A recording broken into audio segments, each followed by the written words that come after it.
는 하나님의 말씀은 민수기 25장 1절에서 15절 말씀입니다. 다 함께 일어나셔서 하나님의 말씀을 경청하겠습니다. 이스라엘이 시딤에 머물러 있더니 그 백성이 모압 여자들과 음행하기를 시작하니라. 그 여자들이 자기 신들에게 제사할 때에 이스라엘 백성을 청하매 백성이 먹고 그들의 신들에게 절함으로 이스라엘이 바알 브올에게 가담한지라. 여호와께서 이스라엘에게 진노하시니라. 여호와께서 모세에게 이르시되 백성의 수령들을 잡아 태양을 향하여 여호와 앞에 목매어 달라. 그리하면 여호와의 진노가 이스라엘에게서 떠나리라. 모세가 이스라엘 재판관들에게 이르되 너희는 각각 바알 브올에게 가담한 사람들을 죽이라 하니라. 이스라엘 자손의 온 회중이 회막문에서 울 때에 이스라엘 자손 한 사람이 모세와 온 회중의 눈앞에 미디안의 한 여인을 데리고 그의 형제에게로 온지라. 제사장 아론의 손자 엘르아살의 아들 비느하스가 보고 회중 가운데에서 일어나 손에 창을 들고 그 이스라엘 남자를 따라 그의 막사에 들어가 이스라엘 남자와 그 여인의 배를 꿰뚫어서 두 사람을 죽이니 연병이 이스라엘 자손에게서 그쳤더라. 그 연병으로 죽은 자가 2만 4천 명이었더라. 여호와께서 모세에게 말씀하여 이르시되 제사장 아론의 손자 엘르아셀의 아들 비느하스가 내 질투심으로 질투하여 이스라엘 자손 중에서 내 노를 돌이켜서 내 질투심으로 그들을 소멸하지 않게 하였도다. 그러므로 말하라. 내가 그에게 내 평화의 언약을 주리니 그와 그의 후손에게 영원한 제사장 직분의 언약이라. 그가 그의 하나님을 위하여 질투하여 이스라엘 자손을 속죄하였음이니라. 죽임을 당한 이스라엘 남자 곧 미디안 여인과 함께 죽임을 당한 자의 이름은 시므리니 살루의 아들이요 시므온인의 조상의 가문 중 한 지도자이며 죽임을 당한 미디안 여인의 이름은 고스비이니 수르의 딸이라. 수르는 미디안 백성의 한 조상의 가문의 수령이었더라. 이것은 하나님의 말씀입니다. 아멘. 우리는 모세 오경 중에 네 번째 책인 민수기를 강의를 하고 있습니다. 민수기의 원래 이름은 히브리어로 베미드 바르라고 하는 단어인데 이건 뭐냐면 광야에서라는 뜻입니다. 그래서 원래 민수기의 이름은 민수기가 아니고 광야에서라는 이름입니다. 이것이 우리나라 말로 헬라어로 됐다가 번역되면서 민수기로 그렇게 번역이 되었죠. 그러니까 광야에서 일어난 일을 중심으로 민수기는 다루고 있습니다. 민수기가 1장부터 36장까지인데 민수기를 구분할 때 1장부터 10장까지는 시내산에서 광야를 준비하기 위해서 어떻게 해야 될 것인가 하는 것을 말씀하고 있습니다. 즉, 이 광야를 살 때 정말 필요한 것이 많은데 하나님께서 준비시켜 준 것은 정결함이었습니다.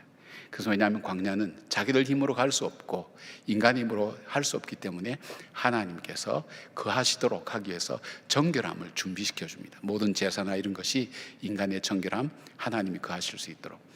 그리고 11장부터 22장까지는 광야의 소망과 광야에서 이스라엘 백성의 실패와 소망에 대한 부분을 다루고 있습니다. 어떻게 광야의 어려움이 일어날 때마다 실패했던 이스라엘 백성들, 그 가운데서도 하나님께서 낙심하게 버려두지 않고 이렇게 세워서 소망 가운데 그 광야길을 걸어가 계신 하나님. 그러니까 여기서는 주제가 뭐냐면 동행입니다. 하나님이 우리와 동행하신다. 우리 광야 같은 세상에 살면서도 우리가 중요한 것이 하나님이 동행해 주시는 것 아닙니까? 그리고 22장부터 우리 36장까지는 이제 가나안 땅에 들어가기 전에 시딤이라고 하는 곳, 모압 평야의 시딤이라는 곳에서 이 가나안 땅에 들어가기 위해서 준비해야 될 것을 말씀하고 있습니다. 여기서 다루고 있는 주제는 이 거룩이죠. 그런데 이 민수기가 초점을 맞추고 있는 것은 뭐냐면 어떻게 노예된 저 백성이 하나님의 거룩한 백성이 되고 제사장의 나라가 될 것인가, 광야의 삶을 통해서 그들이 만들어져가는 바로 그 모습을 민수기를 통해서 우리는 보게 됩니다. 그러니까 오늘 본문이 나오는 이 시딤이라는 것은 굉장히 중요한 곳입니다. 왜 중요한 곳인가 하면 이제 진짜 가나안 땅으로 들어가기 위해서 한 40년간 그들이 광야 생활을 마치고 이제 요단 동편에서 머무는 마지막 장소가 바로 시딤이기 때문에 가나안 땅에 들어가기 위해서 무엇을 준비해야 될 것인가 하는 것이 바로 이 시딤에서 이루어지고 있는 상황입니다. 사랑하는 여러분, 오늘 우리는 인생을 살아갈 때 무슨 큰 일을 앞두고 우리 준비를 많이 하지 않습니까? 우리 자녀들이 결혼할 때나 또 어떤 유학을 갈 때나 다른 일을 할 때 여러 가지 계획을 하고 그것을 위해서 준비를 많이 합니다. 그러나 우리의 삶 속에서 어떻게 준비해야 될지, 어떻게 이 과정을 겪어야 될지 모를 때가 참 많습니다. 왜냐하면 우리 인생은 광야 같기 때문에 길과 방향을 우리는 알지 못합니다. 하나님께서도 오늘 마찬가지입니다. 이 시딤에서 이스라엘 백성이 행했던 일들을 바라보면서 오늘 우리가 이 코로나가 끝나가는 엔데믹 세상에 어떻게 우리 준비하며 살 것인가, 또 어려운 이 인생살이 동안에 한 해가 지나고 또 다른 한 해가 오는데 다음 한 해를 나는 어떤 마음으로 살아야 될 것인가, 그것을 오늘 이 말씀을 통해서 함께 나누려고 합니다. 주님께서 오늘 이 땅을 살아가는 우리에게 바로 이 시점 속에서 나에게 주의하며 준비해야 될 것이 무엇인가 하는 첫 번째 교훈은 이겁니다. 바로 영적으로 깨어 있으라고 주님 그렇게 말씀합니다. 오늘 이 본문은 1절 말씀 이렇게 시작됩니다. 이스라엘이 시딤에 머물러 있더니 그 백성이 모압 여자들과 음행하기를 시작하니라. 시딤이라는 곳은, 이 시딤이라는 것이 가시나무라는 뜻이거든요. 지금 아모리 족속과 싸우고 골짜기 헤쳐나오고 고생 다 해서 그들이 도착한 곳 시딤인데, 이곳은 나무가 많고 물도 풍부해서 안심하고 쉴 수 있는 곳입니다. 편안한 곳입니다. 바로 이 편안한 곳, 그리고 이 요단에서 한 12km 떨어져 있기 때문에 멀리 보면 가나안 땅이 보이는 굉장히 중요한 위치죠. 가장 복된 위치죠. 거기에서 이들이 했던 준비는 음행을 시작했다는 사실입니다. 여기에 단순히 나타나는 음행이라고 하는 단어는 리즈노트라고 하는 이 단어인데, 이것은 단순히 남자 여자가 음행한 일을 하는 그것만 얘기하는 것이 아니라 정욕에 의한 간음행위가 보다는 이교도의 우상 숭배에 할 때에 쓰여지는 그런 제식 속에 이 성행위가 들어가는 것을 여기서 의미하고 있습니다. 그러니까 이곳에서 바알보르라는 곳에서 바알을 주인으로 섬긴다. 그러니까 이곳에서 이스라엘 백성이 했던 것이 뭐냐면, 하나님만을 의지하고 왔는데 이곳에서 모압 여인들의 유혹에 빠지면서 그들이 하나님이 나의 주인이요, 하나님이 나의 인도자요, 그것이 아니라 주인이 바뀐 겁니다. 바알이라는 신, 풍요와 이 넉넉한 신으로서 이 주인이 바뀌는 겁니다. 바로 그 바알이 나를 인도해주고 나를 풍성하게 해줄 수 있다, 그 삶으로, 그 생각으로 바뀌어진 겁니다. 누구에 의해서? 모압 여인들에 의해서. 그들이 드리는 신전의 예배를 함께 참여하면서 그들이 차려놓은 음식을 먹고 그들과 함께 관계를 가지면서 그들은 변질되고 변화되기 시작한 겁니다. 이로 인해서 하나님의 징계가 임하는데, 이곳에서 죽은 인원이, 전염병으로 죽은 인원이 24,000명입니다. 이스라엘의 광야 역사상 가장 많은 인명이 한꺼번에 사망을 한 그런 경우입니다. 자, 이 축복의 땅에서 이 비극의 역사가 왜 일어났을까? 오늘 이스라엘 백성이 놓친 것이 있습니다. 그것은 뭐냐면, 바로 이들이 음행을 하게 된 그 배후 속에는 단순히 그들이 유혹에 빠진 것이 아니라 사단의 철저한 계획이 있었다는 것을 성경은 우리에게 말씀해 주고 있습니다. 민수기 31장 16절 보니까 이런 말씀이 있어요. 보라, 이들이 발람의 꾀를 따라 이스라엘 자손을 부홀의 사건에서 여호와 앞에 범죄하게 하여 여호와의 회중 가운데서 연병이 일어나게 하였느니라 그랬습니다. 발락 나오고 여러분 헷갈리시죠? 발락은 모압 왕의 이름이 발락입니다. 이 비슷해서 형제 같은데 모압 왕의 이름이 발락입니다. 이 발락 왕이 이스라엘 백성들 보니까 숫자가 많은 데서도 놀랐지만은 자기들은 아모리 왕 시온에게 싸워서 패배했어요. 그런데 그 아모리 왕 시온을 이기고 승리하고 오는 이 이스라엘 백성에 대한 두려움을 느낀 거예요.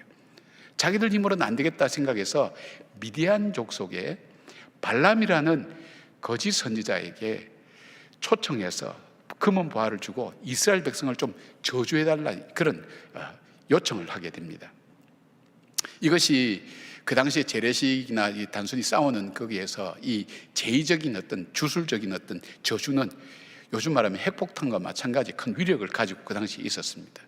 그러니까 이 발람이 이 이스라엘 백성을 저주하려고 하니까 하나님께서 못하게 막았어요.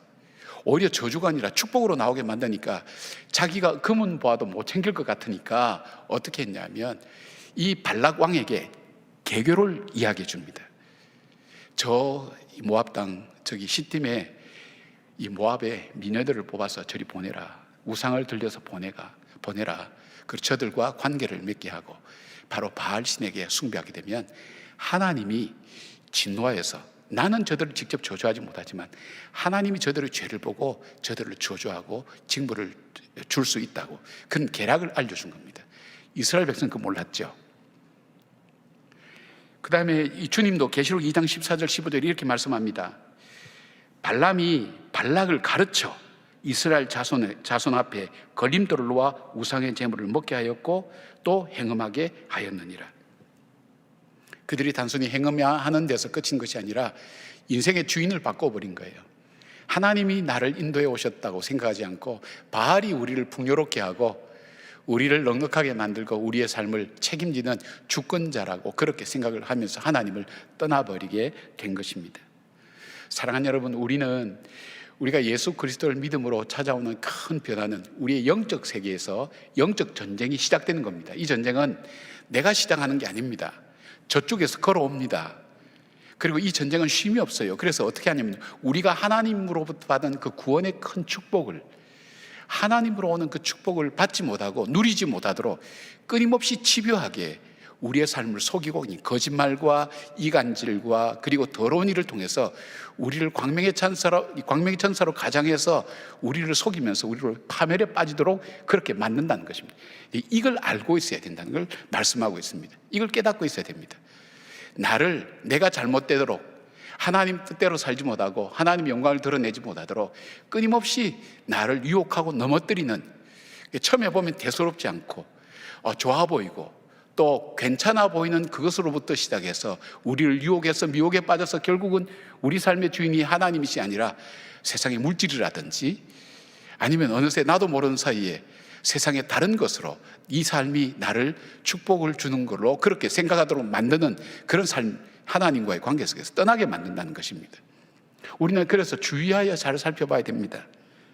오늘 내가 괜찮다고 얘기하는 바로 그 일들 속에 또 어떤 큰 일을 치르고 난 이후에 우리에게 방심할 때에 그 사단은 우리를 찾아와서 우리를 하여금 파멸로 몰아넣기 위해서 계속 공격한다는 것입니다. 성경은 이 사단에 대해서 우는 사자라 그랬어요. 먹이를 찾기 위해서 우는 사자처럼 다니는데 그 다음에 또 표현이 틈을 보면 찾아온다는 거예요. 틈을 보면 안 된다는 거예요. 영적으로 깨어 있어야 된다는 거예요.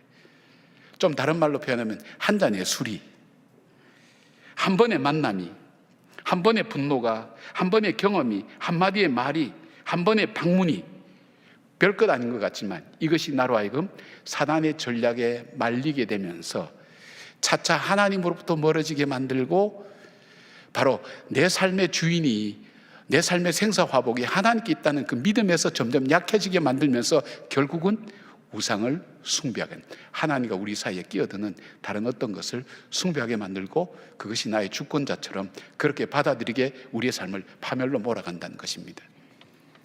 그래서 고린도전서 10장 12절에 이런 말씀합니다. 그런즉 손줄로 생각하는 자는 넘어질까 조심하라. 여러분 중에도 나는 이 정도면 신앙생활 잘해, 나는 이렇게만 믿으면 나도 잘하는 거야, 세상 사람보다 착하게 살아, 그리고 어려운 일 내가 잘 이루어놨어. 바로 그 다음 순간 어떻게 하라고요? 선줄로 한 사람은 조심하라. 넘어진다는 거예요.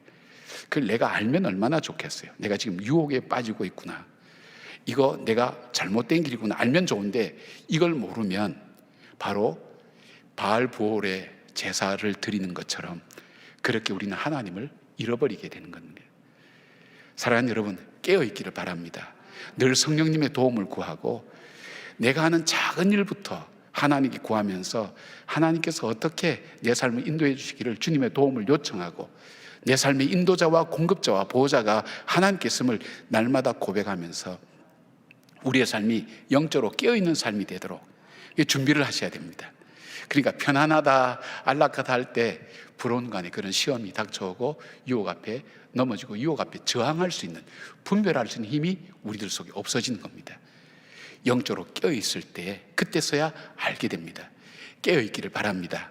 기도로 영적인 방어막을 치시기를 바랍니다. 여러분 가정에 영적인 방어막을 쳐야 가족들이 평안하게 누릴 수가 있습니다. 기도로 교회의 방어막을 쳐야 됩니다. 기도로 이 나라의 방어막을 칠 수 있어야 됩니다. 그렇게 해서 영적으로 깨어있는 저와 여러분들 되기를 진심으로 축복합니다. 두 번째, 하나님께서 우리에게 말씀하시는 게 뭐냐, 무엇을 준비해야 되느냐 할 때에 하나님의 언약을 믿고 따라가라는 겁니다. 하나님의 언약을 믿고 하나님의 언약을 바라보고 붙잡으라는 것입니다. 자, 광야는 의지할 것이 아무것도 없습니다. 바라볼 것도 없습니다. 나도 나를 믿을 수가 없습니다. 환경을 믿을 수가 없고 다른 사람도 믿을 수 없습니다. 광야를 이길 수가 없습니다. 거기에서 나는 무엇을 바라보고 무엇을 따라갈 겁니까? 세상 사람들은 이 세상에 가장 확실한 것이 물질입니다. 그래서 물질을 붙들려고 합니다. 권력입니다. 권력을 붙들려고 합니다. 내 자존심입니다. 내 자존심을 붙들려고 합니다. 지식을 붙들려고 합니다. 세상 사람들 이것이 나라 하여금 내 미래를 열어가고 나를 복되게 한다고 생각하지만 하나님 말씀은 그렇게 말씀하지 않습니다. 시딤에서 하나님의 말씀, 언약의 말씀을 바라보고 그것을 따라가라고 주님 말씀합니다. 그러니까 우리가 어떤 일을 중요한 일들을 결정하고 또 선택할 때도 그렇지만 우리의 평소의 삶 속에서 우리에게 늘 바라봐야 될 것은 세상이 아니라 상황이 아니라 사람이 아니라 하나님의 말씀을 바라보고 언약의 말씀을 붙잡아야 된다는 것을 말씀하고 있습니다. 말씀드린 것처럼 이 발람이라는 사람은 미디안 사람으로 이 메소포타미아 지역의 유명한 거짓 선지자고 점술가면서 유브라데 강가에 사는 부돌 사람 부올의 아들이라고 소개하고 있습니다. 그러니까 이 사람에 대해서 자세히 설명하는 거 보면 당시에 뛰어난 이 점술가라, 점치는 사람이라는 것을 알 수가 있습니다. 그러니까 영적인 세계를 아는 사람이라고 볼 수 있습니다. 우리 점치는 사람도 두 가지 종류가 있다 그러잖아요. 역학을 통해서 통계학으로 보는 사람이 있는 반면에 신내림을 받아서 점을 치는 사람이 있다 그러지 않습니까? 그렇듯이 마찬가지로 이 사람은 신이 내려서 하는 그런 사람과, 그러니까 신과 접촉하는 사람이라고 볼 수 있죠. 귀신하고 접촉하는 사람이라고 볼 수 있죠.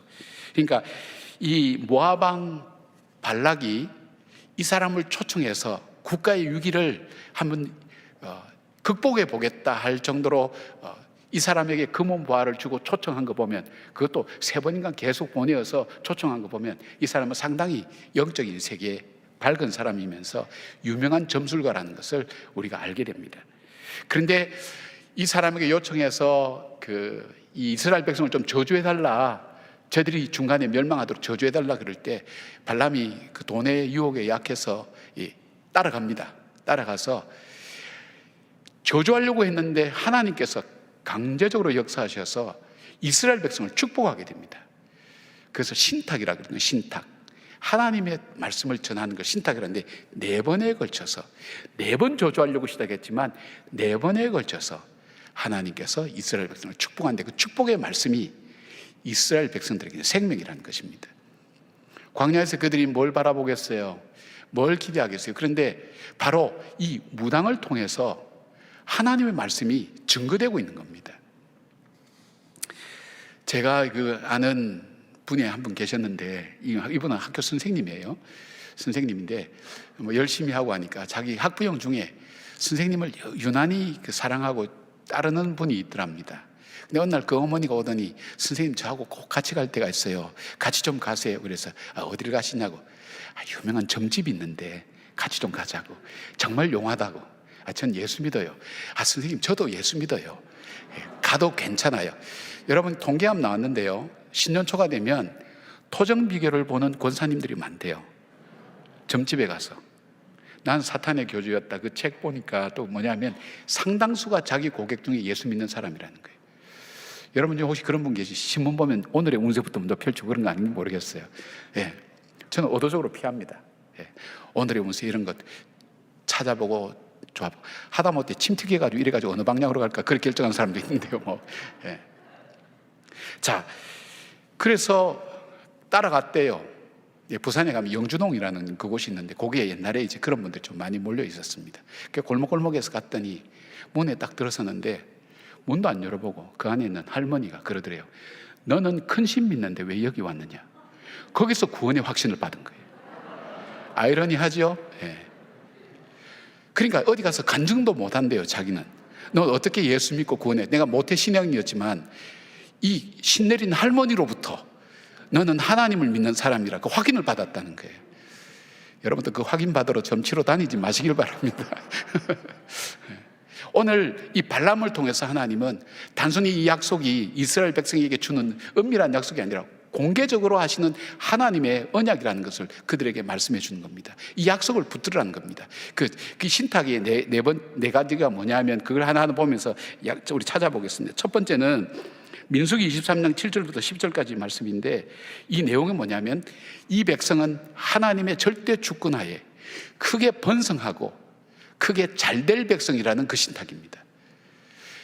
발라가 나에게 저 백성을 저주하라 그러지만 하나님 말씀이 하나님의 절대 주권하에 저 백성은 정말 잘되고 뼈난 민족이 될 것이라고 하나님께서 그렇게 축복하는 겁니다. 얼마나 놀랄만한 일입니까?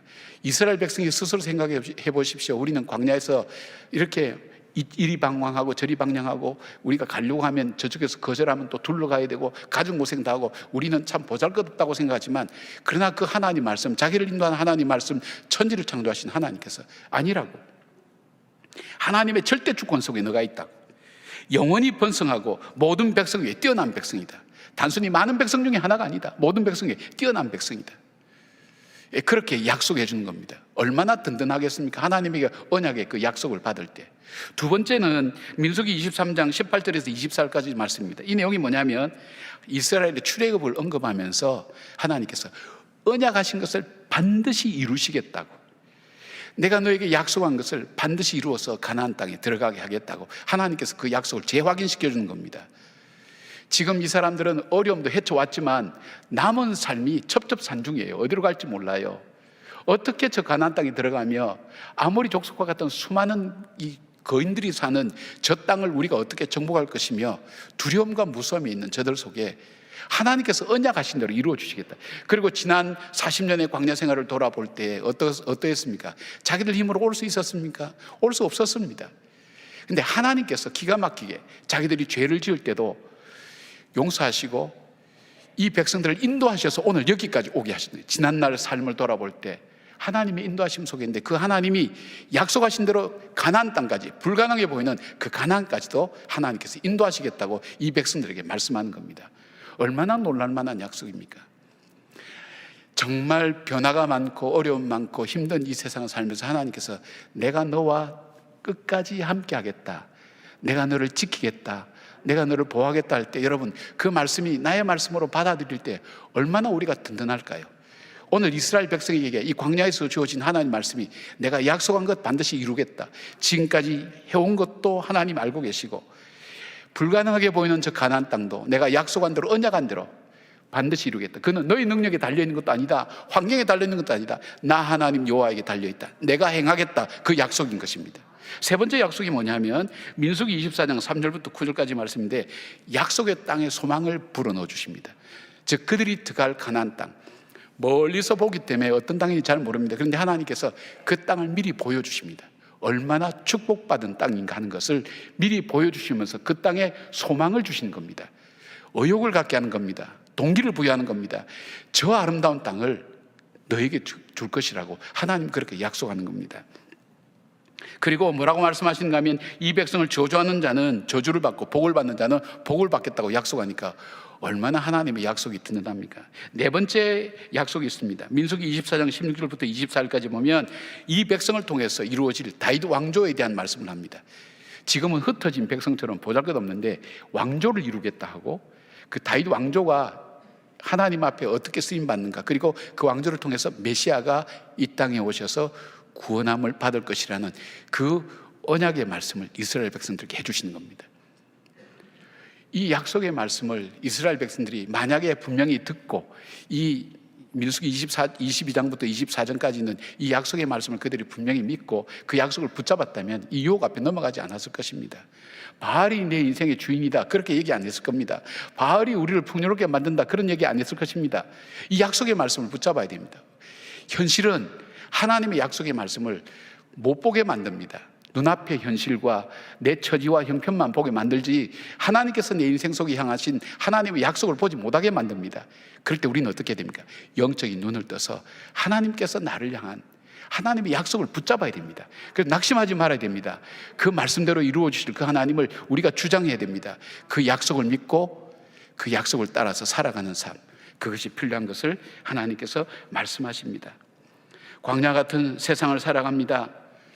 이 말씀을, 이 신탁의 말씀을 신약에서 잘 요약한 것이 있습니다. 그것이 바로 베드로전서 2장 9절부터 10절까지 말씀인데 제가 읽어드리겠습니다.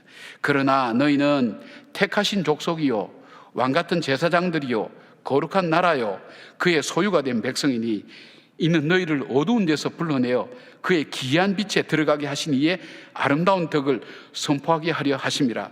너희가 전에는 백성이 아니더니 이제는 하나님의 백성이요 전에는 국류를 얻지 못하였더니 이제는 국류를 얻은 자니라. 아멘. 이때는 아멘에도 아무도 안 잡아갑니다. 아멘 하십시다. 아멘. 우리의 정체성이 그겁니다. 하나님께서 그렇게 축복하시겠다는 것입니다. 이스라엘 역사 속에 힘들 때에도 고난과 시련들 때 선지자를 통해서 주신 것은 뭐 다른 것이 아니라 하나님의 언약의 말씀을 주셨습니다. 그 약속 붙으시길 바랍니다. 내 인생이 아무리 광야 같다 할지라도 오늘 나를 구속하여 하나님 자녀 삼으신 그 하나님은 오늘 나에게 주시는 하나님의 약속의 말씀이 있다는 것을 발견하시고 찾으시고, 그 약속 어디서 찾나요? 성경에 있죠. 하나님 말씀 속에 있죠. 그 말씀을 나의 말씀으로 삼고 믿음으로 나갈 때 낙심하지 않고 절망하지 않고, 그리고 시딤에서 죄악 가운데 빠지지 않게 되는 요셉이 하나님 말씀을 믿고 그 약속 믿었을 때 보디발의 아내가 유혹할 때도 유혹에 넘어가지 않았던 것처럼 오늘 삶에서 다가오는 그 유혹 앞에 우리가 넘어지지 않고 쓰러지지 않고 용기 잃지 않고 그 믿음의 길을 계속 갈 수 있는 것입니다. 하나님 약속의 말씀을 붙잡는 우리 모두가 되기를 바랍니다. 세 번째 우리가 준비해야 될 것이 뭐냐? 조금 길 수도 있는데 오늘의 삶을 믿음으로 순종하여 축복으로 바꾸라는 겁니다. 내가 내 운명을 바꿀 수 있는가? 여러분은 인생을 살아오면서 여러분이 선택하지 않는 상황 속에서 태어났습니다. 여러분이 부모님을 선택한 것도 아닙니다. 환경을 선택한 것도 아니고 여러분 외모를 선택한 것도 아닙니다. 많은 것이 거의 한 7, 80% 이상이 우리에게 이미 나에게 주어진 겁니다. 결정되어진 겁니다. 그래서 내 삶을 내가 바꾼다는 것은 힘듭니다. 그러나 하나님 말씀은 그렇지 않습니다. 내 삶을 바꿀 수가 있다는 것입니다. 그것을 오늘 이 사건을 통해서 보여주시는 것입니다. 오늘의 내 삶은 내 삶뿐 아니라 내 후손들에게도 영향을 미치는 삶이 되니까 오늘의 삶을 잘 살으라는 얘기입니다. 이 시딤에서 삶을 잘 살아라는 것을 주님께서 말씀합니다. 이스라엘 백성이 바알부올의 우상숭배에 가담하여서 음행할 때에 하나님께서는 백성들에게 모세에게 이 백성들의 수령을 잡아서 목을, 동편을 향해서 목을 매달으라 그랬습니다. 모세가 이 말씀에 순종하기가 좀 부담스럽겠죠. 그래서 모세가 명령한 것은 뭐냐면 그 재판관들, 백부장이나 500부장의 천부장, 그 재판관들에게 바알보올에 참여했던 사람을 다 죽이라고 얘기합니다. 근데 못하고 있습니다. 우리가 같은 백성끼리 어떻게 이 일을 하느냐? 바알보올의 음행에 참여했다고 어떻게 죽이느냐? 그렇게 하고 울고 있을 때, 근심하고 울고 있을 때, 그때 마침 어떤 일이 일어났냐면 시므리라는 사람이 모압 여인을 데리고 와서 모든 백성들 보는 앞에 막사로 들어가는 겁니다. 텐트로 들어가는 겁니다. 거기서 음행을 하는 겁니다. 그때 레이지파의 비느하스라는 사람이 창을 들고 가서 그 남녀를 다 죽입니다. 근데 참 놀라운 일이 일어났습니다. 그 즉시 연병, 사람을 죽이던 전염병이 즉시 중단되었습니다. 그리고 하나님께서 이렇게 말씀합니다. 12절 13절 말씀인데, 그러므로 말하라, 내가 그에게 내 평화의 언약을 주리니 그와 그의 후손에게 영원한 제사장 직분의 언약이라. 그가 그의 하나님을 위하여 질투하여 이스라엘 자손을 속죄하였음이니라.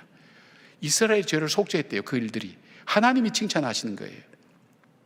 자, 이 두 사람에 대해서 우리가 좀 위로 올라가서 한번 살펴볼 필요가 있습니다. 시므리는 야곱의 아들 시므온의 후손입니다. 그러니까 시므온 지파의 사람입니다. 그 지도자라 그랬어요. 비느하스는 레위 지파의 후손입니다. 그런데 이 야곱에게 아내가 있었는데 그 아내 중에 레아, 첫 번째 부인 레아의 둘째, 셋째 아들이 시므온과 레아입니다.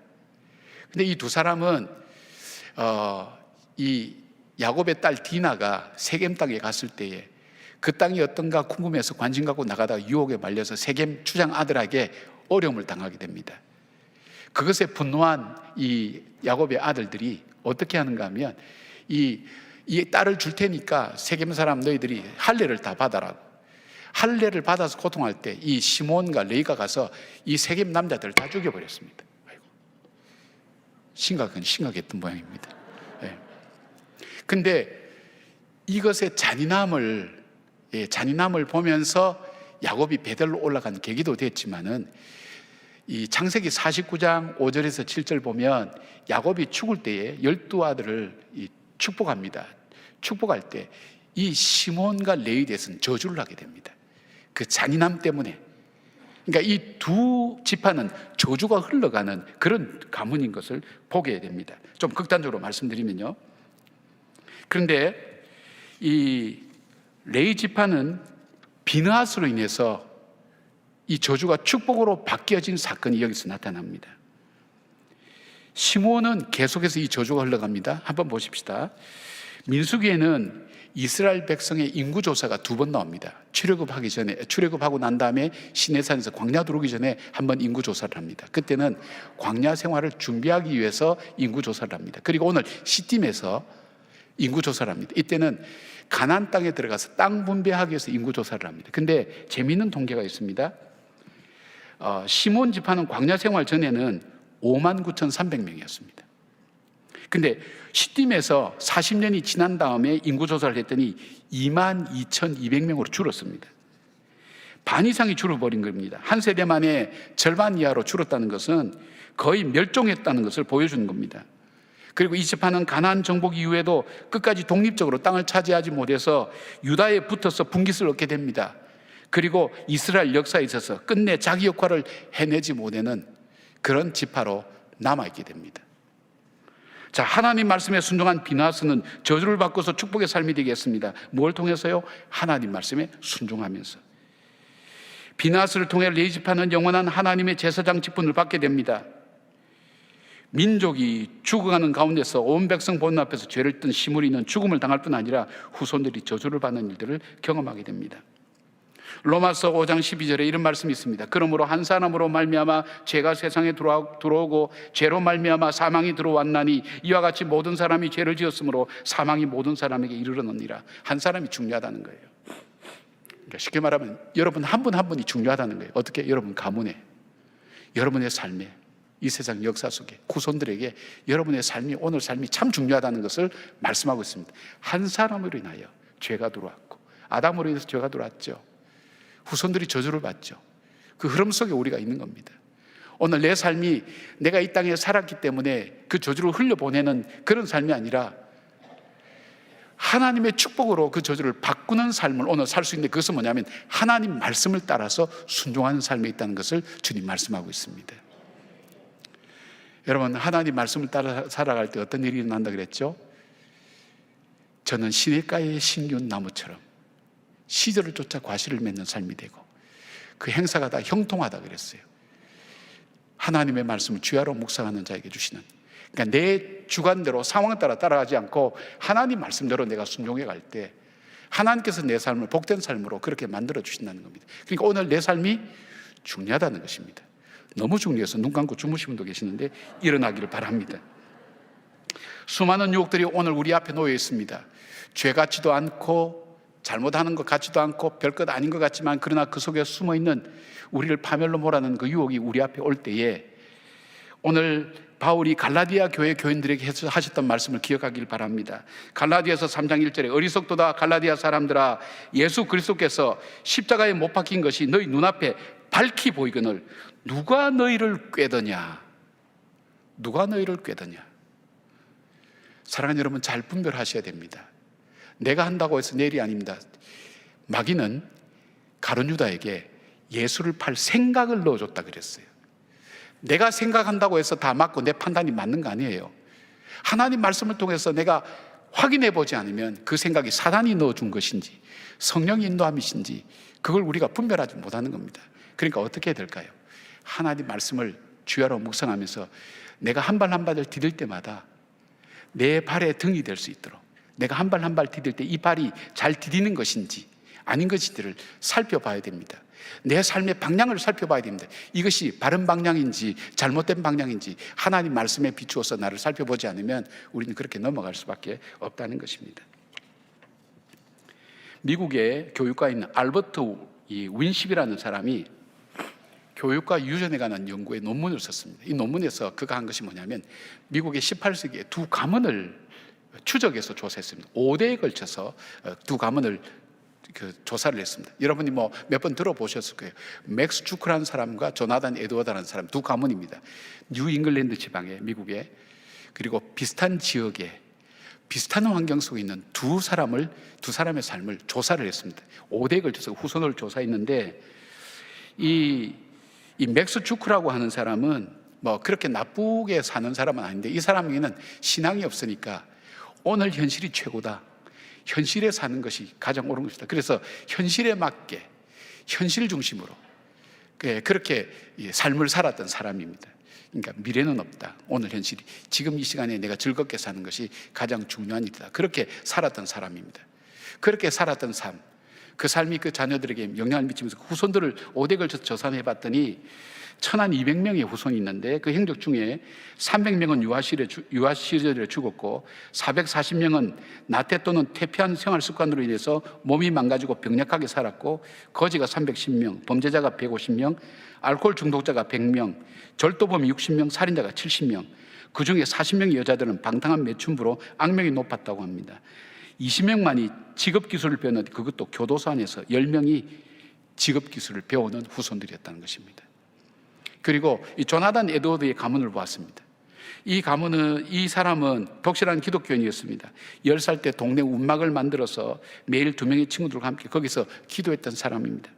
예일 대학에 입학한 후에 23살에 목사안수 받고 목회와 선교 사역을 하다가 말년에 프린스턴 대학교 총장도 하고 그리고 함께 목사로 사역을 했던 사람입니다. 그 자녀들은 월대 12명인데 11명, 한 명은 그 청소년 때 세상을 떠났습니다. 그는 데이비드 브레이너드라는 인디안 선교하는 분을 간호하다가 같이 결핵에 걸려서 세상을 떠났습니다. 그게 11명이 자녀들이 자랐습니다. 근데 이번 생가에 가면 그런 글이 있다 그래요. 이 자손들은 이 지역이나 그 주에, 이 카운티에 아무런 이 물질적인 손해를 끼친 자녀가 없다는 것입니다. 이 자녀를 조사했더니 이렇게 나왔습니다. 1390명인데 대학을 졸업한 사람이 285명, 그 중에 대학 총장이 13명, 교수가 65명, 의사가 56명, 목사, 신학자, 선교사가 100여 명, 변호사가 100명, 그리고 판사가 39명, 후손들 중에는 부통령 1명, 상원의원 3명, 주지사 3명, 시장 3명, 국회의원, 외교관, 군대 장교, 작가, 철도회사 책임자, 금융기관장, 광산주 등 다수의 인물들을 배출하게 되었습니다.